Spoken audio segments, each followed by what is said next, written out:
Hai semuanya, Assalamualaikum. Seperti yang ada di judul, kali ini aku mau buat tabungan atau sinking funds baru untuk keperluan biaya persalinan dan kebutuhan calon anak keduaku. Setelah beberapa waktu yang lalu, aku tes pack, ternyata alhamdulillah aku positif hamil, dan di kehamilan kedua ini, aku mempersiapkan dua sinking funds baru, yaitu yang pertama, sinking funds untuk biaya persalinan, dan yang kedua, biaya perlengkapan keperluan bayi. Makanya beberapa waktu terakhir ini aku jarang banget, bahkan sampai beberapa minggu itu aku gak ada cek YouTube sama sekali karena aku masih beradaptasi dengan hormon yang ada di tubuhku, dengan beberapa keluhan yang aku alami. Jadi maaf kalau aku belakangan ini gak ada nonton video teman-teman atau belum berkunjung kembali ke channel teman-teman. Insya Allah dalam waktu dekat aku akan aktif kembali ke dunia per-YouTubean ini. Dan terima kasih juga untuk teman-teman yang selalu setia menunggu video-video terbaru dari aku. Oh ya, balik lagi ke sinking funds-nya. Untuk yang pertama, sinking funds biaya persalinan. Sebenarnya untuk Faskes atau fasilitas kesehatanku ditanggung oleh Askes dari kerjaan suami. Untuk kelahiran Ayash 3 tahun yang lalu, aku melahirkan menggunakan metode sesar konvensional.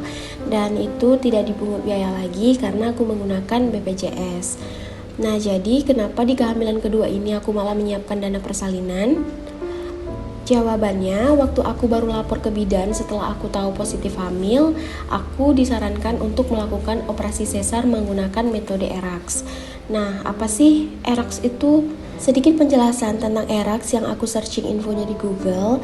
ERAX adalah singkatan dari Enhanced Recovery After Surgery. Metode ini berguna untuk meningkatkan kontrol nyeri dan mengurangi mual muntah pasca operasi sesar.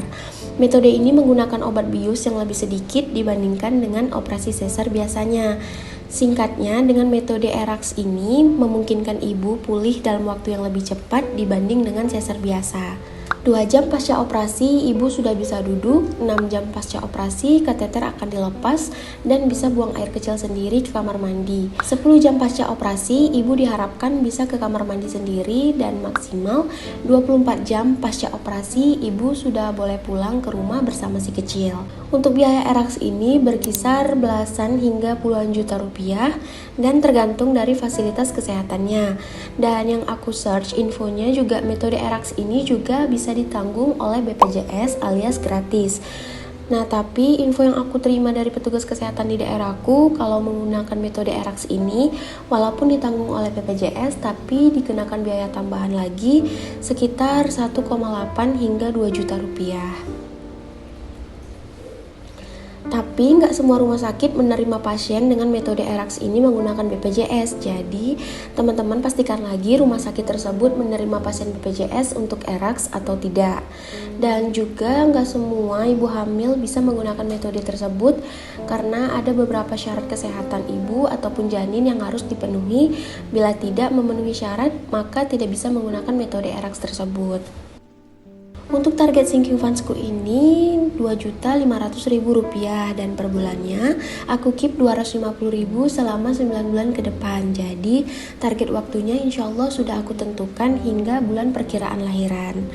Tapi di sini aku lupa klik record ketika aku tulis nominalnya, ntar aku kasih lihat di akhir video ya. Yang kedua, baby savings atau simpanan keperluan untuk baby. Karena ini adalah kehamilan keduaku, pastinya aku nggak banyak mengeluarkan biaya untuk membeli baju-baju atau perintilan bayi yang baru lagi. Karena barang-barang sewaktu Ayash baby dulu aku simpan rapi dan masih bisa digunakan kembali.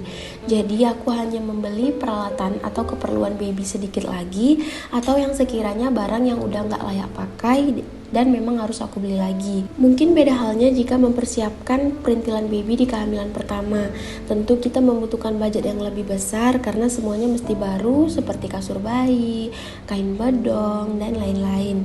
Tapi kalau di kehamilan berikutnya ada barang-barang lungsuran dari si sulung. Walau pastinya harus ada yang aku beli juga, peralatan beberapa yang baru, setidaknya ini sangat membantu mengurangi anggaran keperluan babynya. Untuk targetnya di sini aku nggak banyak, targetnya 900.000 aja, dan untuk per bulannya aku save 100.000 rupiah.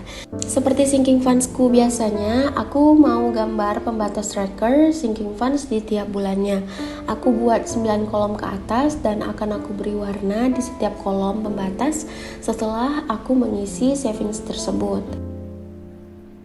Dan ini dia 2 post sinking funds baru yang aku buat setelah aku mengetahui kehamilanku. Sekarang aku mau buat ziplock baru ke dalam binder sinking fundsku. Yang pertama ini udah ada stiker keperluan anak, dan yang kedua aku mau tulis pos anggaran biaya persalinan dengan tulisan ERAKS supaya lebih pendek dan mudah mengingat tujuannya. Lanjut, aku masukkan ke dalam binder savingsku ini, dan untuk teman-teman yang mau samaan kayak aku, alat-alat budgetingnya, teman-teman bisa klik link yang ada di description box. Terima kasih untuk teman-teman yang udah nonton videoku kali ini. Semoga ada sedikit manfaat yang bisa diambil. Mohon doanya, semoga aku dan baby sehat selalu hingga persalinan. Dan untuk teman-teman yang sedang hamil juga, semoga semua sehat selalu, dimurahkan rezekinya. Dan untuk teman-teman yang sedang menanti garis 2, aku doakan semoga segera diberi keturunan oleh Allah Subhanahu wa Ta'ala yang soleh dan solehah. Sampai jumpa di video-videoku selanjutnya. Wassalamualaikum warahmatullahi wabarakatuh. Bye.